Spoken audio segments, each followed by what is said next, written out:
Ser podcast.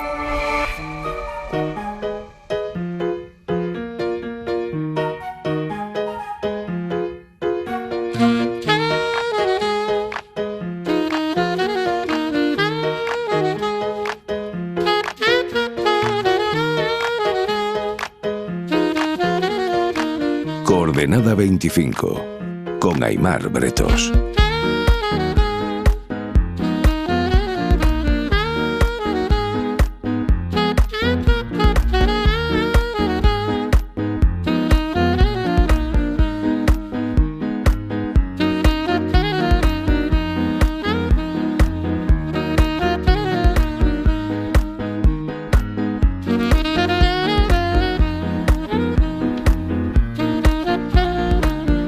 Andrea Ricci, buenas noches. Buenas noches, Aimar. ¿Cómo interpretas tú que Trump, después de haber dicho hoy mismo el ayatolá este nuevo, ya veremos a ver cuánto nos dura y tal, esta noche haya dicho, no, la guerra está a punto de terminar, es una cuestión de días? ¿Cómo interpretas tú este vaivén discursivo de Trump?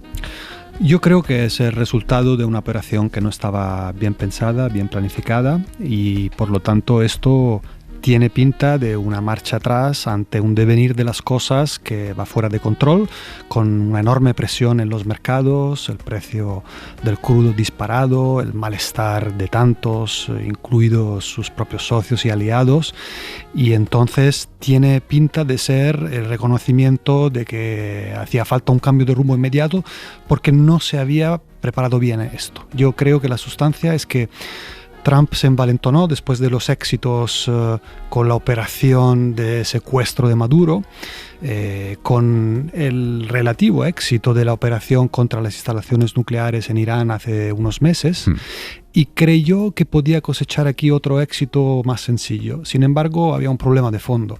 Y el problema es que en aquellas dos operaciones, al menos el objetivo político estaba claro. Y por supuesto las Fuerzas Armadas estadounidenses están muy preparadas, muy profesionales, muy capacitadas y pudieron ejercer el papel de forma limpia. Políticamente es súper cuestionable, pero lo hicieron con gran profesionalidad. Aquí, en cambio, había un problema, que el objetivo político no estaba claro y creo que no estaba hecha toda la reflexión necesaria por parte de Estados Unidos. Otra cosa es Israel, pero por parte de Estados Unidos. Y por lo tanto, pues es que no es suficiente tener una fuerza armada muy preparada. Necesitas saber qué tienen que hacer y qué va a pasar después, y todo esto creo que no estaba bien pensado. Y hoy estas palabras me inducen a creer que probablemente está preparando un viraje porque se les ha ido de las manos. Decías, otra cosa es Israel. Me gustaría que fuéramos esta noche país por país viendo cómo afecta esto a cada uno de los actores, ya sean activos, ya sean sujetos pasivos. Pero Israel, tú sostienes que Netanyahu es el principal ganador de esta guerra. Sí. ¿Por qué? Yo creo que es el que tiene el balance más positivo, porque evidentemente se anota otro episodio profundísimo de destrucción de los que son los enemigos de Israel.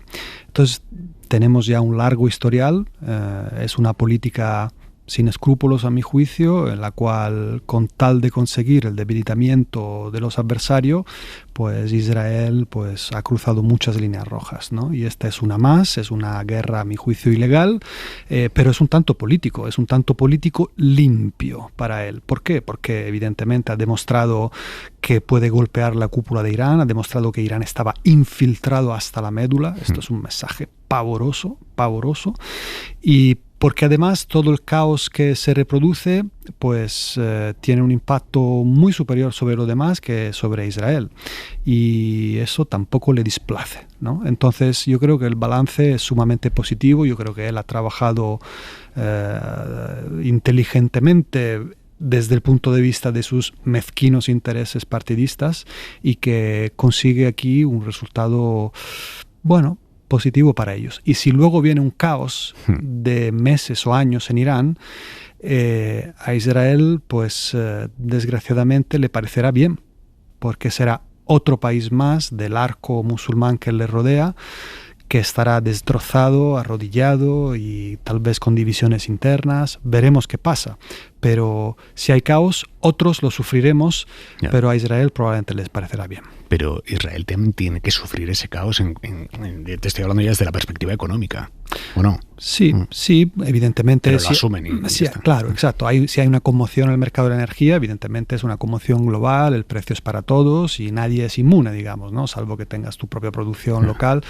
Pero el cálculo de Israel es completamente distinto. Hay que entender que evidentemente está en una situación en la que lo primero es la supervivencia en el sentido de la seguridad, ¿no? Entonces, lo que en el resto del mundo tiene una relevancia central, el coste de la vida, el impacto en los transportes, en el coste de la energía, la calefacción, etcétera, pues en Israel esto tiene un valor secundario. Por lo tanto, el balance para Israel y especialmente para Netanyahu, ¿no? Para Netanyahu y de cara a las elecciones que están previstas a finales de año es desgraciadamente positivo. Porque más allá de ese aspecto electoralista de Netanyahu, para los israelíes ahora, ¿cuál sería el escenario óptimo respecto a Irán? ¿La destrucción total del país? Bueno, a mi juicio, para los israelíes el mejor escenario sería un intento de reactivar la vía del diálogo político con los actores de la región, sin obviamente descuidar, por supuesto, las amenazas de seguridad, pero un camino completamente distinto de aquel de la fuerza bruta. Y yo creo que está en el interés de los israelíes a medio y largo plazo construir una paz verdadera con la región, porque mantener la estabilidad a base de poner la rodilla en el cuello de los demás no suele ser una buena receta. Puede durar un poco, pero luego acaba mal, ¿no? Como lo hemos visto en tantas ocasiones en la historia. Dicho lo cual, evidentemente hay una mayoría de israelíes que piensa de otra manera, son los que respaldan a Netanyahu y otros partidos ultras, y lo que ellos piensan es que hay que golpear para debilitar todos aquellos que son adversarios, que por supuesto son fuerzas ínfidas que han cometido en el pasado acciones pues espantosas y de los cuales legítimamente hay que desconfiar, ¿no? Pero yo creo que la solución desde luego no es aquella por la que ha optado Netanyahu en estos años. Pero si los estados del Golfo perciben a Israel como culpable de la desestabilización de la zona, ¿esto no le puede perjudicar?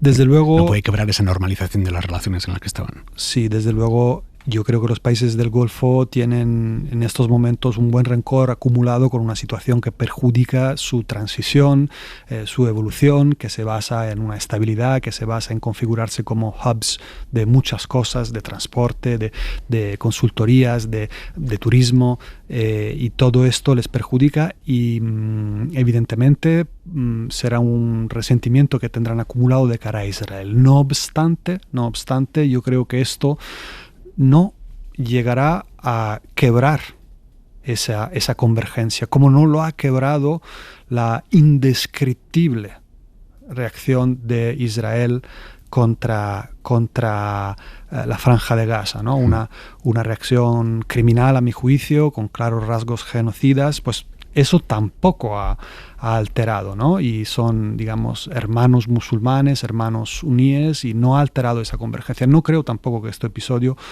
lo vaya a alterar porque se fundamenta en una lógica muy profunda. Resentimiento sí, pero no va a romper, creo.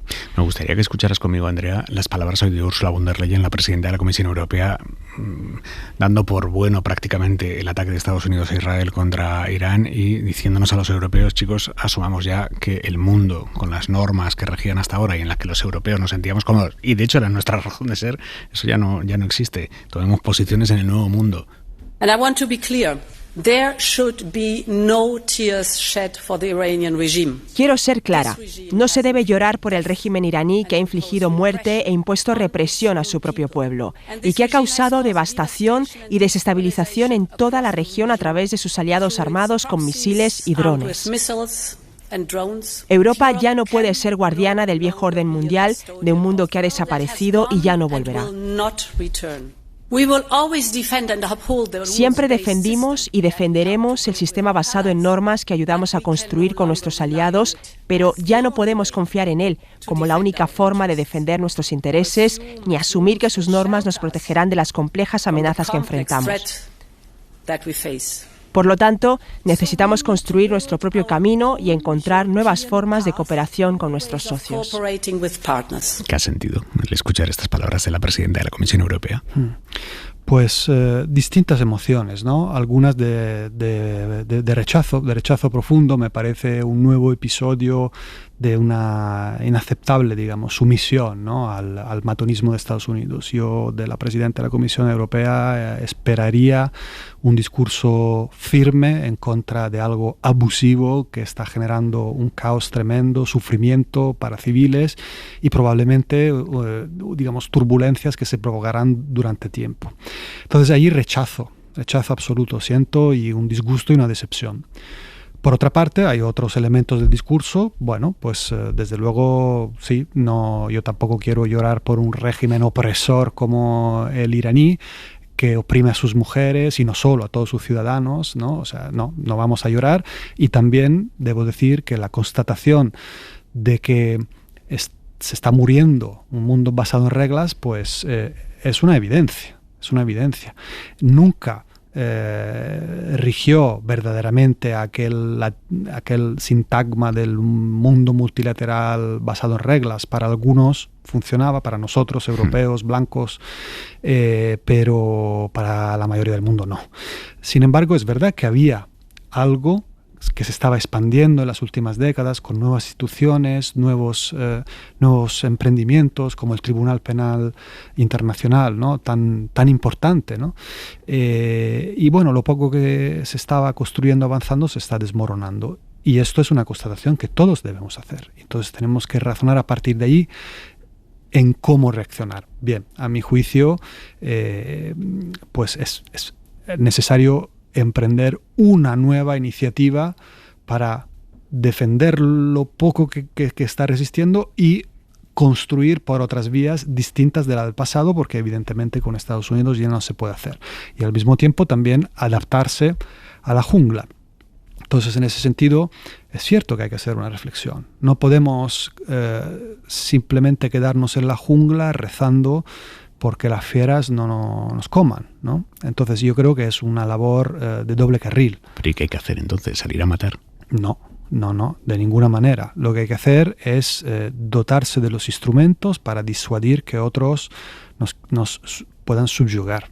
Y esto significa muchas cosas y evidentemente todo el mundo piensa en primer lugar en el aspecto militar, que es parte de la ecuación, pero no solo, ¿no? Hay un aspecto tecnológico fundamental en el que somos los europeos dependientes. Entonces hay toda una serie de cosas que hay que hacer, que no significa ir a matar, pero significa convertirse en un buen elefante. Un buen elefante, no un depredador, sino un animal grande y fuerte lo suficiente como para que los demás no se les ocurra mucho venir a mordernos, ¿no? Acabamos de saber que Trump ha estado hablando con Putin. Esta noche es la primera vez este año que hablan y obviamente han hablado acerca de Irán, también sobre Venezuela, pero sobre todo sobre Irán. ¿A Rusia qué le interesa en este escenario en Oriente Próximo? Sí, bueno, en esta situación yo creo que tenía un balance bastante positivo. ¿Por qué? En primer lugar, por supuesto, porque el precio del crudo que sube favorece a sus arcas. Esto es evidente. En segundo lugar, porque, por ejemplo, podemos ver que las fuerzas de Estados Unidos han estado distraídas en otra crisis, desviando, por lo tanto, recursos. Por ejemplo, misiles de intercepción, que tanto necesita Ucrania para defenderse de los ataques rusos, no olvidemos, dirigidos a destrozar infraestructura que provee de calefacción a la ciudadanía, ¿no? Es decir, con una acción que va claramente dirigida a golpear la ciudadanía, un acto criminal. Bueno, pues esos misiles interceptores van a mansalva hacia el Golfo, y si están allí no estarán allá, ¿no? Entonces hay distintos elementos de interés positivo para Rusia, también uno negativo en el sentido de que evidentemente Irán es no un aliado formal, pero sí un socio importante que ha estado proveyendo drones durante todo, el arco de los últimos 2 años de guerra en Ucrania, y evidentemente un Irán bajo ataque puede ayudar menos. Firmaron un tratado de asociación Irán y Rusia hace un año, ¿no? Sí, es un tratado de asociación estratégica, con lo cual, digamos, no se puede considerar como una alianza formal en el sentido militar como de la OTAN, no hay un tratado de mutua defensa, pero son socios muy convergentes y evidentemente si se debilita, esto no es del todo positivo. Si se desmoronara el régimen y entonces cambiara de rumbo, eso sería negativo. Pero mientras el régimen en Irán se mantenga de pie, aunque pierda algo de suministro de drones, pues tiene la ventaja de mucho más ingresos petroleros y unos Estados Unidos completamente distraídos en otra cosa. O sea, que lo que sería completamente negativo para Rusia sería una caída del régimen. Eso sería muy negativo porque probablemente podría perder, digamos, un socio útil, no esencial, pero útil. ¿Y China? Lo hemos visto con un tono muy comedido. Sí, ellos son siempre muy cautos, ¿no? Y observan cómo la corriente del río pasa y a veces la corriente del río trae cadáveres. Basta con esperar en la orilla, ¿no?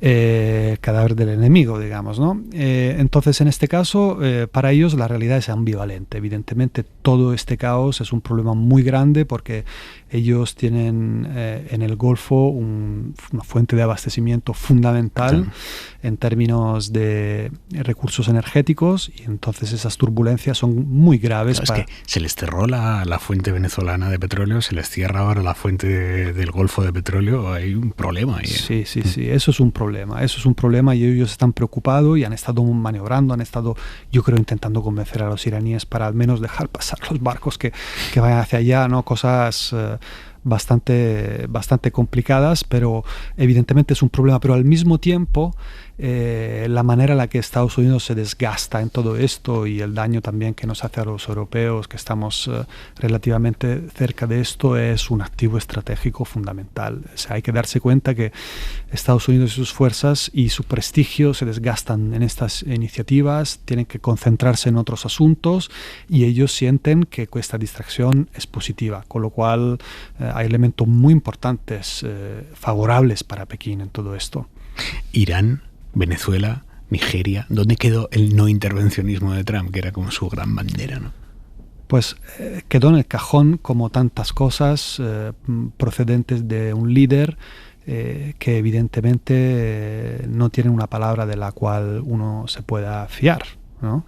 Empezando porque se presenta como gran defensor de las clases populares. Esto no es así para nada. Dice una cosa, hace otra constantemente, se deja conducir por sus instintos. Yo creo que en este mandato está completamente desatado. En el anterior estaba rodeado de figuras tradicionales del Partido Republicano o del aparato militar que, bueno, aunque fueran personas con ideología distante de la mía, al menos tenían un sentido de la contención, un cierto pragmatismo, le limitaron.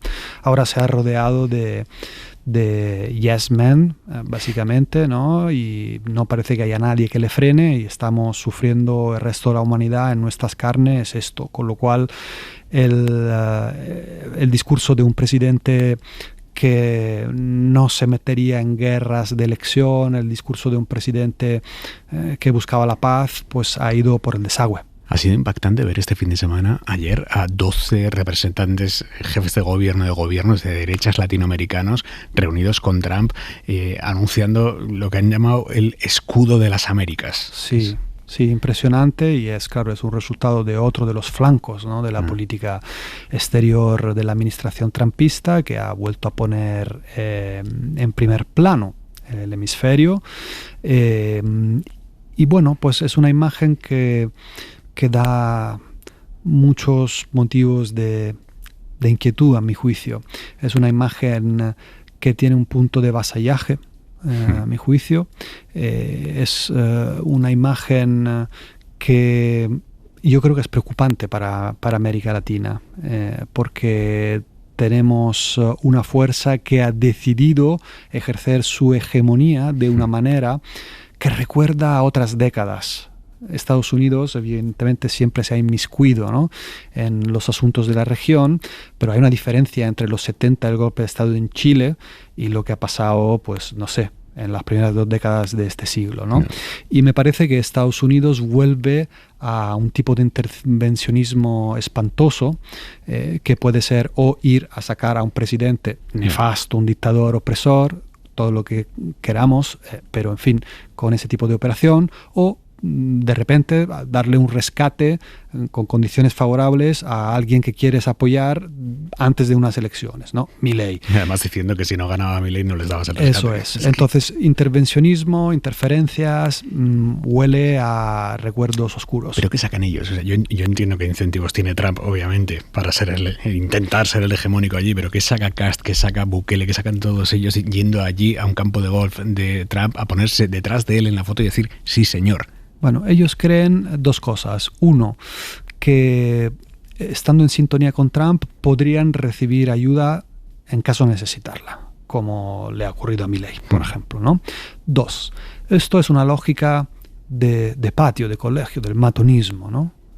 Me quedo al lado del matón porque así igual evito que vaya por mí. Desgraciadamente esta es una lógica que no funciona. La vida nos explica que no funciona porque en cualquier momento el matón cambia el cálculo y puedes estar allí, y desde luego creo que es una lógica perdedora para la colectividad.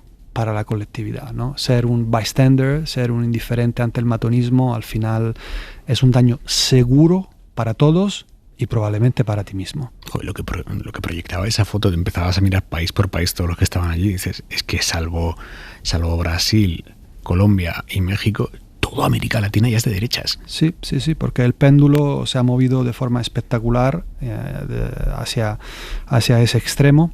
Hay un profundo resentimiento y disgusto de las sociedades latinoamericanas, que desgraciadamente ha sido comprendido, interceptado por estas fuerzas. Hay errores de las otras fuerzas que han llevado a esta situación, hay que asumirlos, hay que estudiarlos para corregirlos.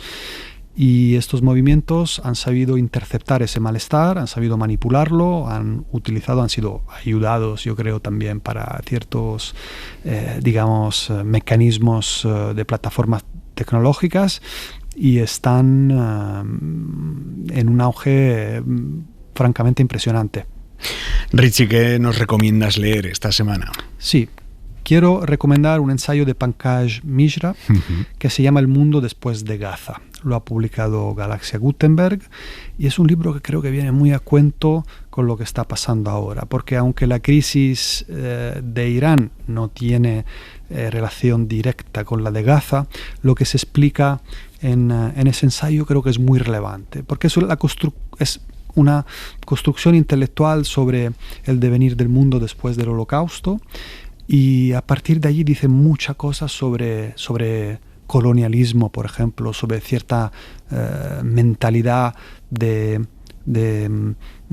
subyugación, y también dice cosas sobre cómo resistir. Sabes que es algo que para mí es muy importante y sobre lo cual estoy reflexionando desde hace un tiempo a medida en que se pone más oscuro el panorama. Y entonces él ahí, por ejemplo, cita una anécdota que me gustaría mencionar aquí. Habla de Primo Levi. Y de hecho lo mencionó en una conferencia en la que estábamos presentes los dos en un festival en México en septiembre del año pasado, y mencionó el caso de Primo Levi, de cómo este gran intelectual que consiguió milagrosamente sobrevivir al Holocausto, con el paso del tiempo consiguió ver muy pronto la deriva de Israel.